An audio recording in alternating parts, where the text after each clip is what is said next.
എന്താ മോളെ സുഖല്ലേ? അത്ര സുഖമല്ല, കുറച്ച് അസുഖമുണ്ട്. എന്തേ? ആ സുഖം ഞാൻ മാറ്റി തരാം. എന്താണ് പ്രശ്നം? ചോദിച്ചിട്ട് നമ്മളൊക്കെ പണ്ട് തൊട്ടേ കാണുന്നവരാണേ. ഒരുമാതിരി പഴയ വില്ലമാറ ചൊറിച്ചിൽ വർത്തമാനം കൊണ്ട് എന്റെ അടുത്തോട്ട് വരല്.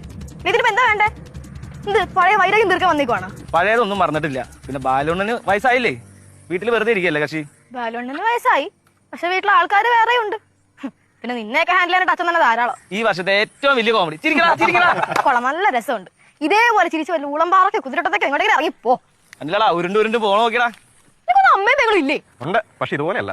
മോള് താരെ കാണാൻ പോയത് എപ്പോഴും ഇടവഴി കറക്കമാണല്ലോ. എന്താ പറയുന്നില്ല ഞാൻ. ജോയെ നിനക്ക് വിളിച്ചോണ്ട് പോ. ഈ പെണ്ണെ, നീ എത്ര പേരുണ്ട്? ഞങ്ങളെ ജോയനെ ജോയെന്ന് വിളിക്കുന്നു. നിന്നെ കണ്ണന്നെ പട്ടി വിളിക്കടാ. വീട്ടുകാർക്കും വേണ്ട നാട്ടുകാർക്കും വേണ്ട ഇറങ്ങിക്കോളും രാവിലെ തന്നെ. നിന്നെയൊക്കെ കൊല്ലാന്ന് ഗവൺമെന്റ് നിയമമാക്കിയാണല്ലോ. ബേസിനൊക്കെ ആദ്യം ഞാൻ വേണ്ടി വെച്ചു. എടി കാന്താരി, നീ വായ അടക്കി. നിനക്ക് 18 വയസ്സല്ലേ ആയുള്ളൂ.